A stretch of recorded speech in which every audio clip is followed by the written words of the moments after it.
Muy buenos días, queridos oyentes, a un programa más de Historias de nuestros médicos.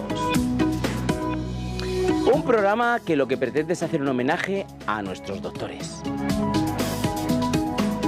Las personas que nos cuidan, que nos miman, que nos escuchan, que nos curan, que nos quitan el dolor, que nos salvan la vida. Hoy está con nosotros el doctor Pablo Gallo González. Él es jefe de servicio de angiología y cirugía vascular del Hospital Ruber Internacional. Un gran hospital que aquí ya hemos traído a algún doctor y que hemos hablado pues maravillas de él porque es así. Y vamos a hablar de la cirugía cardiovascular, de la importancia que tiene, sobre todo hoy en día que cada vez pues vivimos más y nuestras arterias, nuestras venas pues se van deteriorando por muchas circunstancias, las hablaremos, y también vamos a tratar un tema que quizás sea más novedoso, pero que es muy práctico desde el punto de vista de que ocurre bastante y que tenemos muchas dudas, que son de las varices pélvicas. Pero antes le vamos a dedicar un poema. El poema lo he titulado El hombre que repara caminos. Nació en Madrid un 16 de mayo de 1973, en el Hospital Universitario La Paz. Hay vidas que parecen traer ya una vocación escrita. La suya tenía que ver con cuidar, reparar y acompañar. Hijo de Pablo y Maribí, ambos psiquiatras, creció junto a sus hermanos Aura y Miguel en un hogar donde la medicina era una forma de entender al ser humano. Su infancia en Hoyo de Manzanares tuvo algo singular. Creció en Peñarretama, rodeado de pacientes psiquiátricos que también formaron parte de su educación sentimental. Allí aprendió muy pronto que la fragilidad merece respeto. Se formó en el Colegio Estudio, donde se fue modelando ese carácter exigente, sobrio y profundamente humanista. Un grave accidente de tráfico en la adolescencia marcó su vida y le hizo madurar antes de tiempo, y en ese camino fue decisiva la psicoanalista Manuela Utrilla, a quien recuerda con profunda gratitud. Llegaron después la Universidad Complutense de Madrid, el 12 de octubre, donde conoció a Maite, compañera de vida y oftalmóloga, y la residencia en el Hospital Universitario Ramón y Cajal, junto a Jorge Aurie, maestro en la cirugía y en la vida. Hoy dirige cirugía vascular en el Hospital Ruber Internacional, pero es mucho más que un gran cirujano. Es el médico que da su número personal a los pacientes, el que sigue disponible cuando la consulta ha terminado, el que entiende la medicina como presencia. Se define obsesivo, práctico, minimalista, y esa exigencia, que a veces pesa en lo personal, se convierte en una excelencia para quien pone en él su confianza. Un apasionado en arreglar lo roto, relojes, motores, mecanismos, no deja de ser una metáfora de lo que hace cada día operando. Un todero, como dicen en Colombia. La muerte trágica de su madre Maribí volvió a cambiar su historia. Quizá por eso convirtió también el dolor en servicio, operando en Ecuador, Mozambique o el Congo. Y luego está su casa, Maite, Guille en la Universidad Politécnica de Madrid, Patti soñando con ser médica, Sara queriendo enseñar y las dos cantando. Hay mucha vida en esa escena. Está también su padre, Pablo, sus referentes Jorge Aurie y su tío Nacho Gallo, y una manera austera y esencial de estar en el mundo que también habla de quién es. Aquí, en Historia de nuestros médicos, su recorrido emociona porque está hecho de pérdidas, disciplina, accidentes que dejaron huella, noches de quirófano, servicios silenciosos y fidelidad a los demás. Ha conocido la dureza sin volverse duro, y quizá por eso cura como cura, porque quien ha atravesado heridas profundas entiende mejor el dolor ajeno. Ha reparado arterias, pero también ha sabido reconstruirse. Ha vivido con vértigo, con exigencia, con duelo, y aún así ha elegido servir. Y eso tiene algo heroico, porque algunos médicos dominan una técnica, otros dejan una escuela. Pero hay unos pocos que convierten su propia vida, con sus cicatrices y su coraje, en una lección para los demás. Y él pertenece a esos hombres. de los que transforman el sufrimiento en entrega, la disciplina en excelencia y la vocación en una forma de grandeza. No solo opera caminos por donde circula la sangre, ayuda también a que la vida siga pasando. Bienvenido, doctor Pablo Gallo. Buenos días, muchísimas gracias, Adolfo, por invitarme. Bueno, pues aquí estamos con el doctor. Antes de empezar la entrevista, Hugo Alonso nos va a ver un poquito tu currículum. Se licenció en Medicina por la Universidad Complutense de Madrid. Posteriormente realizó la especialidad en Angiología y Cirugía Vascular vía MIR en el Hospital Ramón y Cajal de Madrid.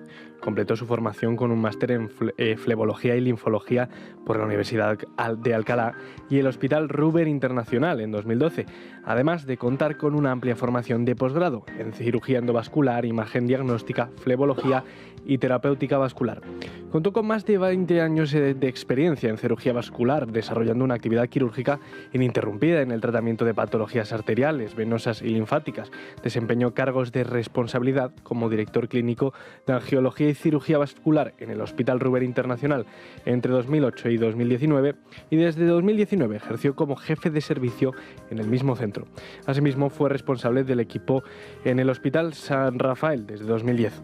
Ha sido reconocido como mejor cirujano vascular por la revista Forbes entre 2021 y 2025. También se encuentra entre los mejores médicos de angiología y cirugía vascular en España, según El Confidencial, en los años 2024 y 2025.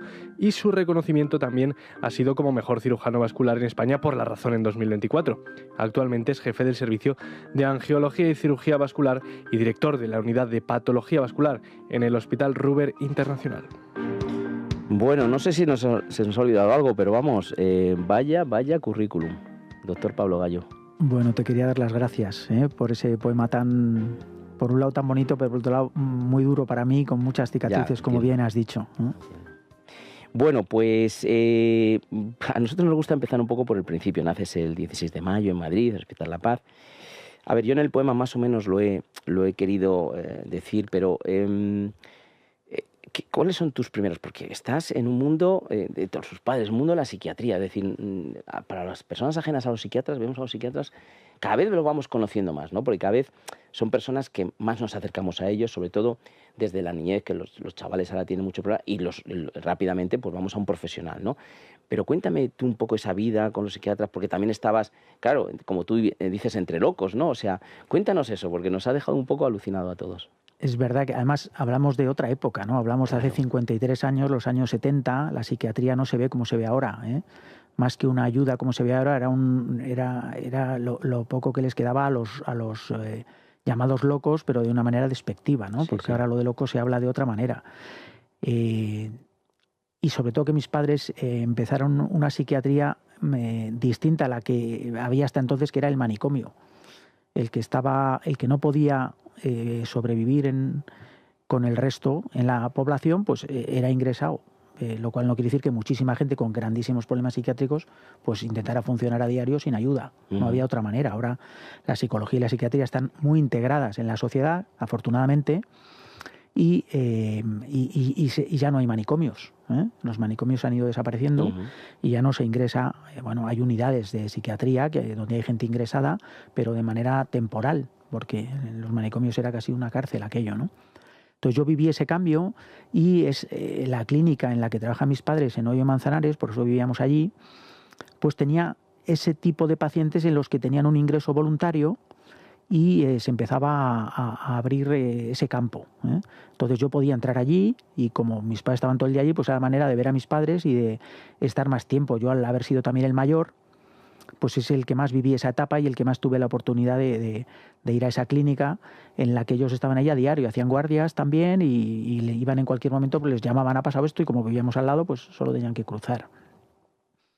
Luego esa clínica se cerró, ya cambió sistema, pero yo recuerdo esa infancia, ¿no? Como esa clínica la recuerdo prácticamente como mi casa, porque era una gran finca en la que pues había muchas cosas para que hicieran los pacientes, manualidades, cosas, tenía granja, era la verdad un sitio.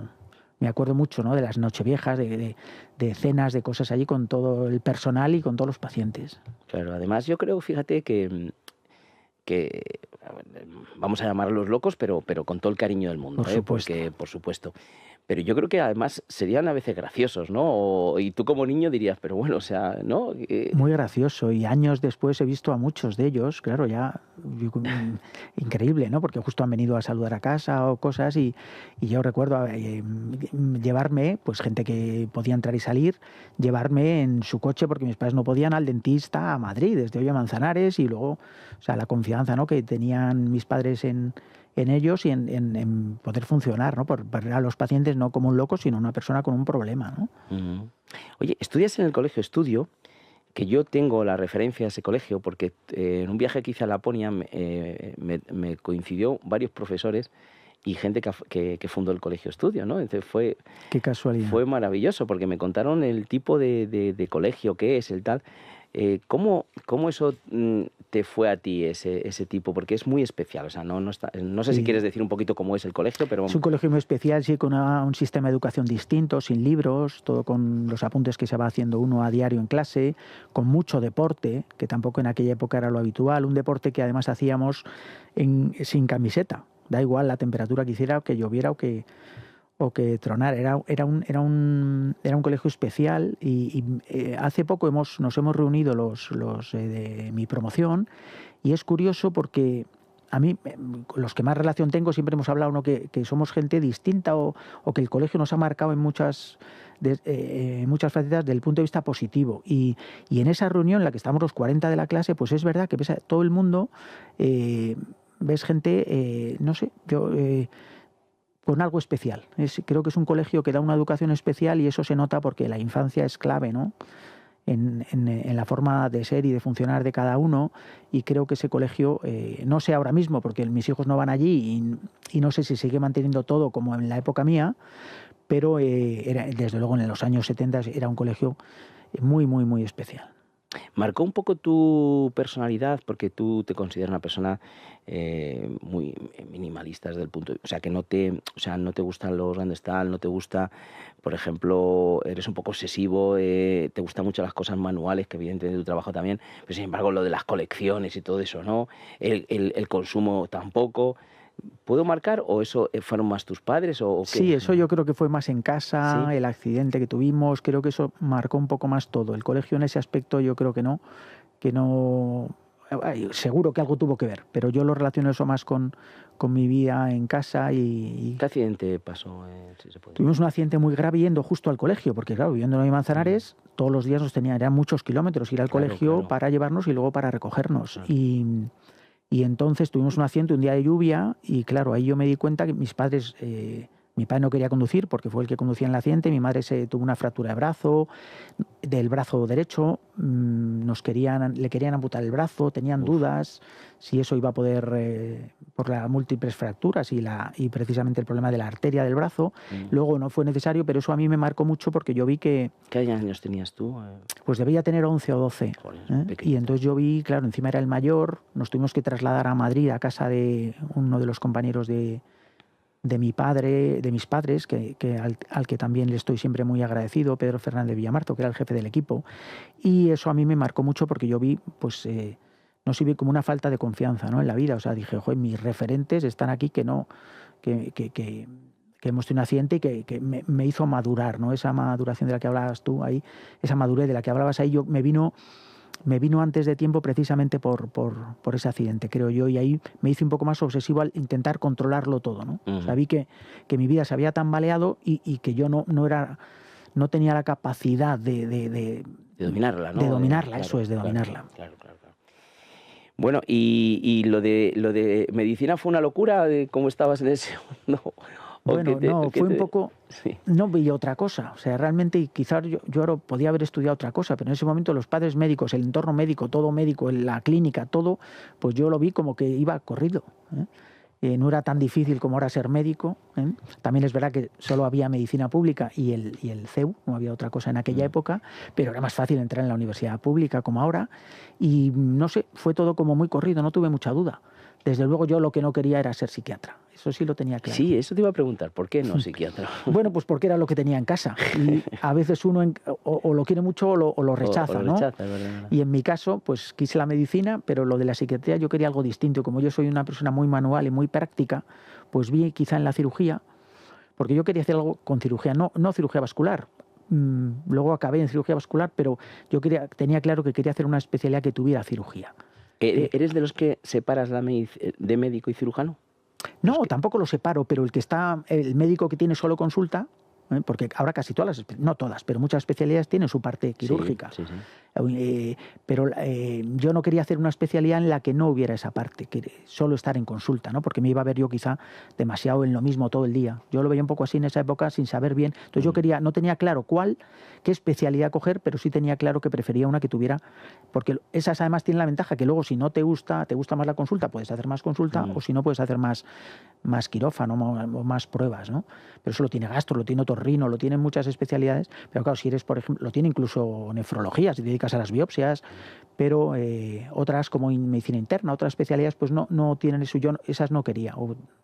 Igual hubiera estado encantado luego, pero en ese momento era mi idea, ¿no? ¿Y la vascular?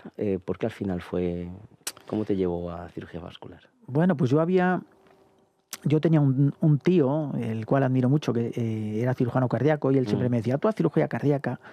Pero ya tampoco estaba convencido de la cirugía cardíaca, y encontré en vascular que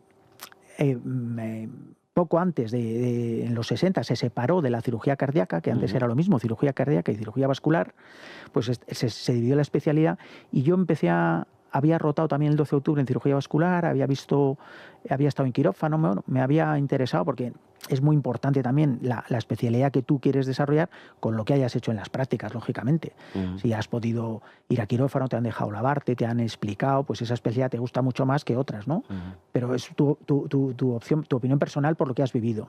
Pues eso me influyó, y luego yo sabía que el Ramón y Cajal era un sitio muy bueno para hacer cirugía vascular, y lo tenía muy lista, pero mi número no sabía si me iba a dar, y cuando llegué justo en ese momento estaba libre esa plaza. Y dije, me había ido a preguntar ahí, me había gustado, y dije, pues allí voy. Y cogí esa plaza, pero es verdad que fue un poco aventura, porque no lo tenía claro. Podía haber cogido otras muchas. Bueno, pues ahora enseguida hablaremos sobre largo y tendido sobre la cirugía vascular, pero antes te vamos a hacer un regalo musical. Pablo, todos hemos escuchado esta canción, pero no todos sabemos qué grupo es. ¿Nos dices qué grupo o qué...? Sí, hombre, qué recuerdos, ¿no? Porque esta entrevista está siendo, claro, una entrevista de recuerdos y de repaso de la vida, ¿no? Y esta canción pertenece a un disco llamado Freudiana, de Alan Parsons Project, que realmente es un disco dedicado al psicoanálisis. Todas las canciones son canciones dedicadas al psicoanálisis, y es un disco que se ha escuchado muchísimo en mi casa, que lo teníamos en todos los formatos y que estaba en todos los coches, en todas las disqueteras de los coches de casa estaba siempre un disco de esta, y yo me lo ponía continuamente, y es que además son buenas todas las canciones, todas son buenas. Yo me las he ido traduciendo todas y todas tienen su sentido y desde el punto de vista del psicoanálisis, que es lo que se daba en mi casa, porque mis padres eran psiquiatras psicoanalistas los dos. Y son muchísimos recuerdos. Oye, ahora que dices esto, aunque tú luego ya te hayas dedicado a una parte muchísimo más práctica, más ejecutora, ¿no? A nivel físico, ¿no? De hacer operar y tal, pero yo creo que es muy, no sé, a mí me causa muchísimo interés y muchísima curiosidad todo el mundo del psicoanálisis, del cerebro, de controlar al ser humano, porque al final en la medicina, hagas la que hagas, hay una parte muy importante que es el ser humano. ¿Eso te quedó algo? ¿O tienes todavía libros, estudias o estudiaste en aquel momento? No, la verdad es que no. Fui paciente, y me ha venido muy bien, pero realmente yo esa parte, lo que te digo, yo lo de la psiquiatría lo tenía un poco, pero claro que tanto el colegio como el haber vivido con mis padres, como la manera de educarme a mis padres, que tiene que haber tenido también que ver mucho con eso, ¿no? Pues ha hecho que yo con mis pacientes tenga pues una relación especial, no solo como cirujano, ¿no?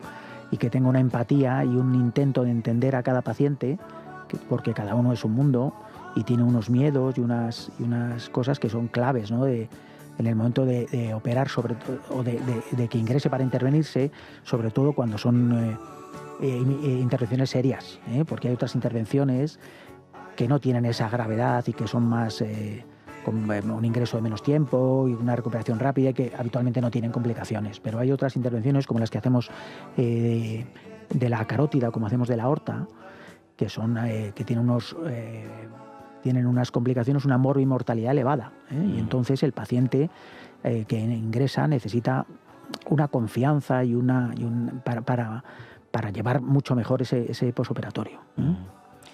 Bueno, pues llegado este momento, nos despedimos de esta preciosa canción de Alan Parsons Project.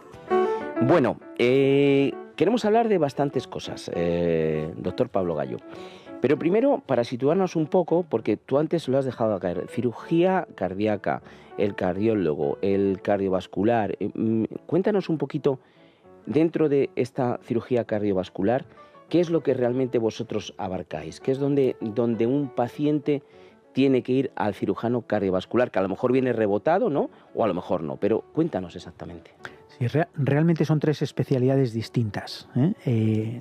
Una es la cardiología, que es el médico que se ocupa de estudiar el corazón, aunque ahora el cardiólogo es también el que hace los cateterismos, es una especialidad dentro de cardiología, es el que hace los cateterismos y pone los stents coronarios, es decir, pone los muelles dentro de las arterias del corazón para evitar el infarto.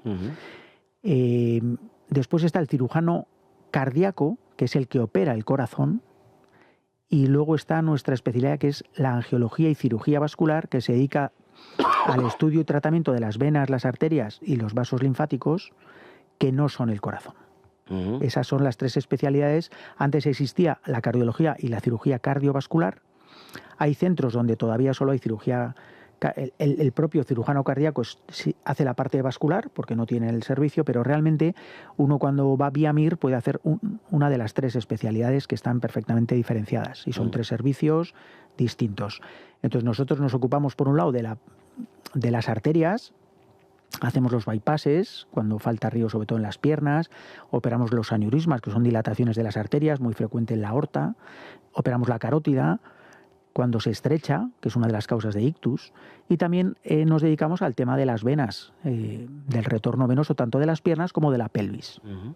¿Qué es lo que o qué cosas dañan nuestras arterias y nuestras venas? Fundamentalmente es todo lo que produce arterioesclerosis, pero esto vale para las arterias, no para las venas. Es muy distinta a la enfermedad arterial que la enfermedad venosa. A veces se pueden dar. Las venas son las que traen de nuevo la sangre al corazón y las arterias las que están. Las arterias llevan la sangre, son más duras, tienen la pared más gruesa porque tienen la tensión arterial que da el corazón, son las tuberías de salida. En cambio, las venas son blanditas, son finas, porque llevan una presión mucho menor, porque ya la sangre ha pasado por los capilares en los tejidos y es solo sangre de vuelta. Esa sangre vuelve sobre todo por el impulso de los músculos al caminar y al ejercitar las piernas. Lo que produce la arteriosclerosis, que es lo que enferma las arterias, son los factores de riesgo habituales que conocemos como el tabaco, la diabetes, la hipertensión, el estrés, la dislipemia. Todo el conjunto de todos esos factores, unos más u otros según cada persona, produce las enfermedades en las arterias que son más graves que las de las venas. En las venas lo que más produce las varices, la insuficiencia venosa, es el componente hereditario, familiar. Por supuesto que todo lo que es sol, calor, sobrepeso, no comer bien, no realizar ejercicio a diario empeora, pero hay gente que no se cuida nada y no tiene una sola variz. Influye mucho ese tema hereditario. Genético. Quiero entender que es más o no tiene nada que ver, que es más peligroso una arteria que una con la vena, ¿no? Efectivamente. La enfermedad de la arteria es más peligrosa. Cuando se dice, porque claro, muchas veces dice el tabaco y la gente piensa que fuma, claro, que fuma, dice, cuando se dice el tabaco dice, pero vamos a ver, si total es humo que va y sale, ¿cómo puede hacer ahí? Es como si yo en una tubería meto humo, lo saco, ¿qué le hace exactamente a esto? Claro, el tabaco, mucha gente lo ve así o no sabe, ¿no? Que afecta a las arterias, piensa que solo puede tener cáncer de pulmón, que lo único... Y el tabaco, además de dar muchísimos cáncer, no uno, sino muchísimos cáncer, muchísimos tipos de cáncer, estropea las arterias y hace ese proceso de arteriosclerosis en el que inflama la pared de la arteria, es un proceso de inflamación. Ese humo produce inflamación de la arteria y va engrosando la pared de la arteria, llegando un momento en el que la sangre al principio le cuesta pasar, pero luego en muchos casos llega a cerrar esa arteria, típico en las piernas, y entonces eso da un dolor al caminar que obliga a pararse, que se llama claudicación intermitente, antiguamente llamado el síndrome del escaparate, porque la gente aprovechaba en los escaparates para disimular y pararse hasta que ese dolor se pasa, porque es como un reclamo del músculo que no tiene la sangre suficiente y al andar protesta. En estadios más graves, claro, ya duele en reposo, incluso salen heridas que no curan y llevan a la gangrena, pero los estadios iniciales es ese dolor al caminar y es muy típico en pacientes fumadores. Muchos les pasa y no saben lo que es. O sea, el tabaco es inflamación. ¿El colesterol qué es lo que le hace a la arteria? El colesterol es parecido, o sea, el colesterol al final también da esa inflamación, o sea, todos esos factores lo que hacen al final es producir esa inflamación de la pared arterial y en mayor o menor medida, es decir, hay gente que fuma y no tiene tanta enfermedad arterial, aunque tenga 80 años, y hay gente que con 40 años le estamos poniendo un stent coronario y haciendo un bypass en la pierna, o poniendo un stent también en la pierna porque le ha hecho mucho daño. Es decir, también hay un componente hereditario en el daño que a nosotros nos hace ese tabaco o esa diabetes, o ese colesterol. En el caso de la diabetes, que se habla a veces, bueno, se habla cuando una diabetes ya ha sido sobre todo mal controlada, ¿no? Que se llama que hay una calcificación, ¿no? ¿Por qué ocurre esa calcificación? Entiendo que algún componente de calcio se pone en las arterias, ¿no? ¿Por qué ocurre esto y en qué daña a la arteria? Es esa misma enfermedad, ese mismo engrosamiento de la pared arterial con el tiempo se va calcificando. Entonces esa calcificación no es lo importante en sí, lo importante es la estrechez que nos da a esa arteria. Muchas veces son las placas blandas las que no están calcificadas, las que son más peligrosas porque tienen dentro como un barro y en el momento que comunican con la luz salen. O sea, ese barro puede salir con la sangre y en el órgano diana al que va, producir, si es un dedo, puede dar un dedo azul que llamamos, pero si es en el cerebro o es en un riñón puede dar o un ictus o en el corazón un infarto, ¿no? Entonces a veces las placas blandas son más peligrosas que esa calcificación, que no es más que es la que se ve en las pruebas y nos da una idea de que ese paciente tiene arteriosclerosis, pero que mientras que no estreche la luz, habitualmente no hacemos nada más que poner la medicación y controles periódicos. Por eso entiendo que cuando se le manda para tener la sangre más anticoagulada, ¿no? Cualquier Unadir o una cosa de estas, es por eso, ¿no? Para Justo, que la sangre vaya más disuelta, digamos, y no produzca ninguna plaquita de estas, ¿no? Y además siempre acompañamos con estatinas. Las estatinas, las del colesterol, ¿no? Son unos medicamentos que se empezaron a pautar porque bajan los niveles de colesterol, pero también se vio que estabilizan las placas y las hacen más estables, con menos problemas a la hora de embolizar. Y eso es uno de los motivos por los que estos pacientes están tratados con estatinas, aunque tengan bien el colesterol. Y cuando dicen esto, que no sé si a lo mejor es esto que decimos los padres, me está dando un trombo y se ha quedado en la pierna, pero puede subir. ¿Cómo funciona esto? Porque asusta, pero no sé yo exactamente si es así o no. Efectivamente, esos trombos son venosos. Venosos. La parte de la enfermedad venosa grave, que hablábamos antes que son más graves las arterias, hay una parte muy grave también en las enfermedades venosas que son los trombos en las venas. Porque un trombo en una arteria solo puede ir al órgano donde va esa arteria. En cambio, de vuelta, cuando hay un trombo de vuelta, que es lo que es frecuente en las piernas y en el gemelo, esos trombos en las venas de los gemelos o en la vena de la pierna, que se llama poplitea y luego femoral, esos trombos pueden migrar y acaban en el pulmón, porque la circulación de vuelta va al ventrículo derecho, a la aurícula derecha, al ventrículo derecho y al pulmón. Entonces, el corazón no es más que una bomba y llegue sangre o llega trombo, lo impulsa a donde toque, que es el pulmón. Entonces, al tapar la arteria pulmonar que lleva la sangre sucia a oxigenarse al pulmón, ese coágulo impide que llegue esa sangre, entonces uno tiene la sensación de que se ahoga, le duele el pecho, tiene la sensación de que se ahoga y ha tenido un TEP, que es un tromboembolismo pulmonar, y si es masivo es una enfermedad mortal muy grave. Las varices que se ven, hay gente que se le ve las varices en las piernas, ¿no? Se dice, por eso le pregunto, doctor, para que nos aclare si se dice, no, esas no son las importantes son las que no se ven, que son las que generan. ¿Es así? Eso es, esas importantes son las que pueden hacer un trombo, pero esas habitualmente no enferman. Uno o hacen un trombo o no, pero esas venas no dan varices. Pueden no funcionar adecuadamente, pero están dentro de los músculos y no se suelen dilatar. Las varices que se ven son siempre las externas, las que dependen de las venas safenas, interna y externa, o larga y corta, que se llaman ahora, que son las venas habitualmente que revisamos con el ecodoppler, que es un instrumento clave en nuestra consulta, para ver si es solo una varice estética o hay una afectación safena en la que ya el tratamiento es distinto, porque ya se hace actualmente con un catéter que quema esa vena por dentro. Antiguamente toda la vida se ha quitado esa vena, se ha sacado a través del tobillo la vena entera. Sí. Llevamos ya tiempo sin hacer ese tratamiento, porque los tratamientos modernos queman la vena por dentro. Se vio que se puede cerrar la vena sin necesidad de extraerla. Entonces la recuperación, las heridas, todo, pues es mucho mejor. Y la solución normalmente a todo esto, o una de las grandes soluciones, es, bueno, pues ir, digamos, por hablar así en plan tuberías, ir por las tuberías, irlas limpiando, ¿no?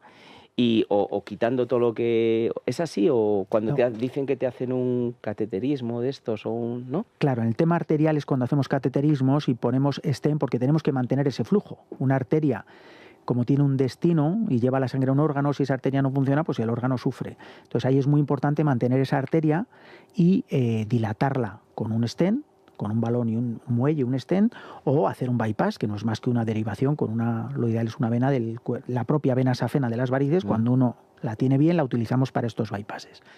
En el caso de las venas, no, en el caso de las venas se ha visto que la mayoría de esas venas superficiales no son importantes, llevan un porcentaje pequeño de la sangre, entre el 5 y el 10%, y lo más práctico es prescindir de ellas, porque cuando no funcionan bien cargan la pierna de sangre, dan esas varices y pigmentan la piel y pueden dar úlceras.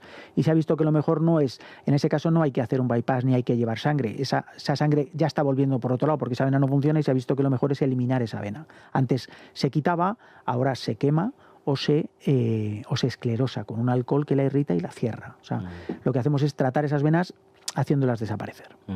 Cuando vemos a nuestros mayores, sobre todo a ellos, que tienen la parte de los tobillos, toda esa zona, se la ve muy azulada, ¿eso es vena, arteria, es peligroso, no? Eso es más por el tema venoso. Es menos importante, pero puede ser muy grave porque puede hacer una úlcera venosa, que tiene, pues eso, tiene para el paciente es muy incapacitante, porque tiene que estar vendado con curas diarias o cada cierto tiempo. Tiene muchos problemas. ¿No? Eso es, tiene muchos problemas y puede dar pues, mucho tipo y del tema sanitario, ¿no? O sea, de la asistencia sanitaria, de los recursos que necesita, porque hay mucha gente es una enfermedad con una prevalencia alta, Cada vez menos, porque cuanto antes se tratan las varices, no se llega a desarrollar, pero hay mucha gente mayor que no se ha tratado en su momento y que tiene ahora muchos problemas. Entonces, lo primero es tratar las varices, claro. Porque si no, podemos incluso con vendajes curar la úlcera, pero el día que dejemos ese vendaje y el paciente vuelva a la vida normal, va a volver a tener otra. Uno de los momentos, imagino, duros y un poco dramático para el paciente, y en este caso también para el médico, tú lo has comentado antes con el caso de tu madre, que es cuando hay que tomar una decisión de amputar, ¿no? Es un momento complicado, ¿no? Pero el vascular veis que esto no va a salir adelante y es mejor amputar. Ahí, fíjate, ahí sí entráis vosotros en la parte del traumatólogo, ¿no? Porque lo hacéis vosotros, ¿no? Sí, depende también de cada hospital y de la experiencia de cada centro, pero en general sí, el tema de las amputaciones lo solemos, en la media de hospitales lo hace cirugía vascular y se intenta por todos los medios el evitarlo. Claro. Pero hay un momento ya que la medicina tiene sus límites, y cuando ya no hay vena para hacer el bypass, ha tenido varios bypasses, se han trombosado, eso ya no funciona, y el propio paciente tiene dolor. El propio paciente, o sea, al principio es un drama para el paciente, pero llega un momento que el paciente ve que no puede estar con ese dolor y que así no puede ir a su casa y que no hay otro remedio. Afortunadamente esto pasa menos en los brazos, esta enfermedad es mucho más frecuente en las piernas, y en los brazos solo lo vemos en accidentes habitualmente. Hablemos de las varices pélvicas, que ahí sí que me pierdo porque no sé nada. Cuéntanos por qué ocurre, qué es lo que ocurre, qué soluciones tiene. Bueno, las varices pélvicas es una enfermedad, podríamos decir, del sexo femenino. Es verdad que el hombre puede tener varices pélvicas, pero es muchísimo menos frecuente, y esto es debido a que los hombres no tenemos embarazos. Los embarazos son claves, y cuantos más embarazos más en el desarrollo de las varices pélvicas. Hay otras causas, como son las compresiones venosas, que es típico en gente delgada, que puede favorecer la aparición de varices pélvicas, pero son los embarazos sobre todo lo que hace que las venas se dilaten, las venas dentro de la pelvis se dilaten y no pueden hacer su función, que es el de retornar la sangre hacia el corazón de vuelta.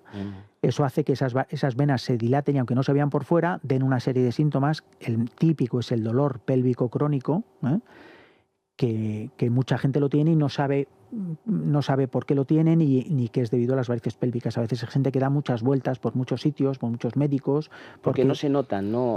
Claro, no se ven por fuera, no es como las varices. Esto no se ve por fuera. Sí hay signos cuando uno se dedica a esto que puede hacernos orientar, como son varices atípicas en las piernas, es decir, las que no dependen de las venas afenas que comentábamos, el haber tenido varices vulvares en el embarazo.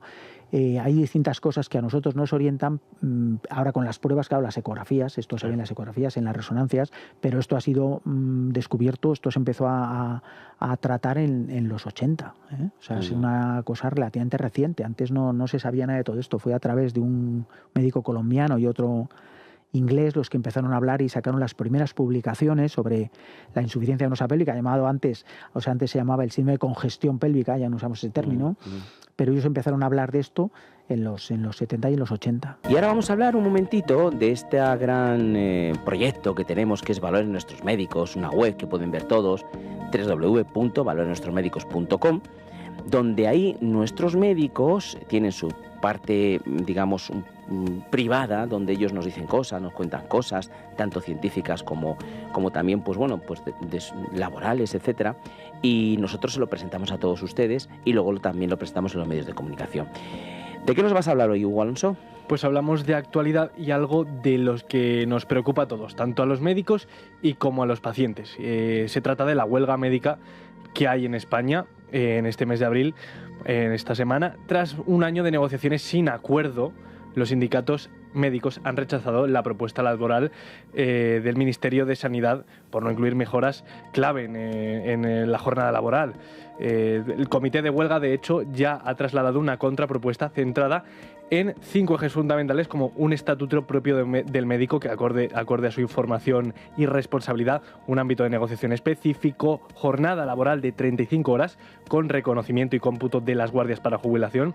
Obviamente, un médico no va a tratarte igual si lleva trabajando más de un día haciendo guardias, etcétera, etcétera, que si está fresco, está descansado. Eso es obvio, son personas, no son robots, y eso también es un poco lo que reclaman los médicos, que también dicen que piden una clasificación profesional justa y un modelo de jubilación flexible y sin penalizaciones. Y yo aquí voy a recordar unas palabras que dijo la doctora Carmen Trullols durante la presentación de Valores de Nuestros Médicos que tuvo lugar hace unos meses, y dijo que con el Estatuto Marco la medicina en España no va a poder avanzar.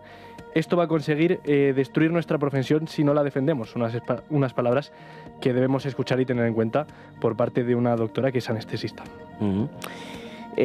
Doctor Pablo Gallo, no te quiero meter en ningún charco, pero sí te quiero... A ver, tú estás en un hospital, el Ruber Internacional, un hospital de mucho prestigio, donde sabemos que no es un hospital público. Tú has estado en un hospital público, has estado en Ramón y Cajal muchos años, y tal como está la medicina, ¿qué nos quieres contar un poco de todo esto? ¿Cómo lo ves tú desde tu perspectiva de un médico que...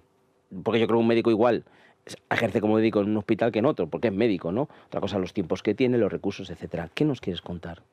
Bueno, es verdad que yo estoy ahora en una parte de la medicina muy especial, pero he estado 20 años en Ramón y Cajal, sé perfectamente cómo funciona el sistema.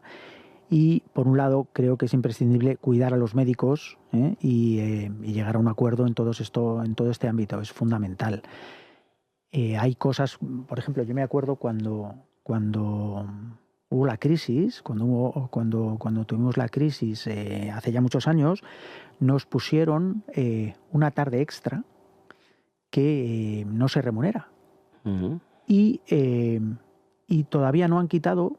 yo creo que a nivel nacional, pero en muchas comunidades, entre ellas Madrid, todavía no han quitado ese día extra que todo el mundo está obligado a hacer y que no es retribuido. Entonces, hay cosas que hay que revisar. Es verdad también que el tema de la medicina pública, o sea, afortunadamente, tenemos la medicina privada, porque la medicina privada, en la que el 25% de la población tiene una póliza privada, toda persona que puede tiene una póliza privada, hace que toda esa gente no vaya a la seguridad social. O sea, hay 850.000 personas en lista de espera, decían el otro día, para operarse.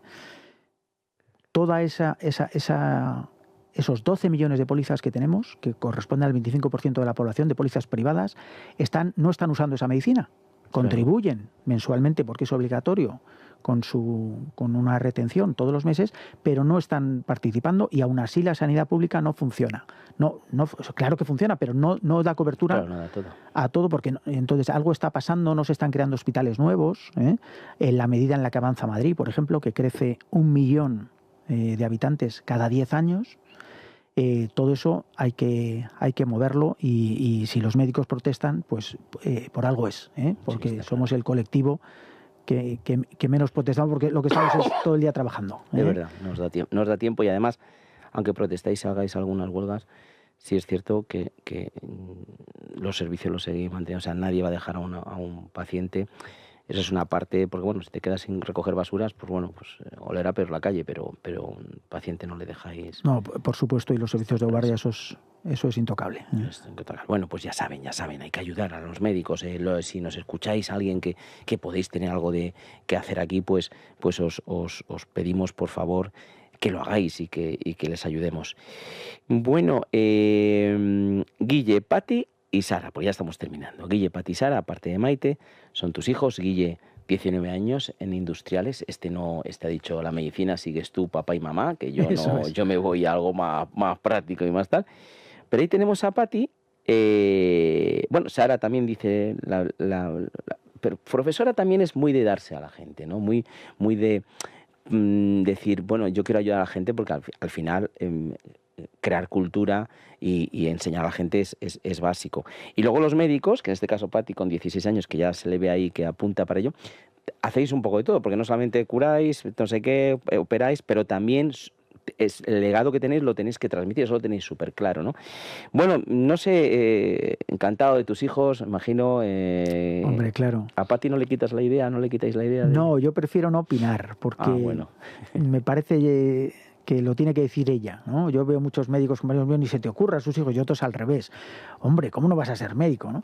Yo creo que no, ya lo ve, ¿no? Yo le he ofrecido venir al hospital cuando quiera, ¿no? Ir viendo. Tiene muchas ganas que vayamos de ONG juntos, aunque ella no es médico, pero ayudar.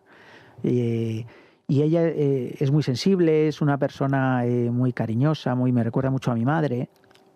Y yo creo que le irá muy bien como médico, y que los pacientes tendrán mucha suerte si al final se dedica a la medicina. Bueno, pues grábalo, Pati, graba esto, que dentro de bastantes años, cuando acabes la carrera, tendrás esto y recordarás lo que te dijo tu padre. Bueno, estamos terminando. ¿Qué tal has pasado, Pablo? Un placer, de verdad. Me alegro mucho. Muchos recuerdos, pero muchísimas gracias, de verdad. Bueno, pues es un placer para nosotros.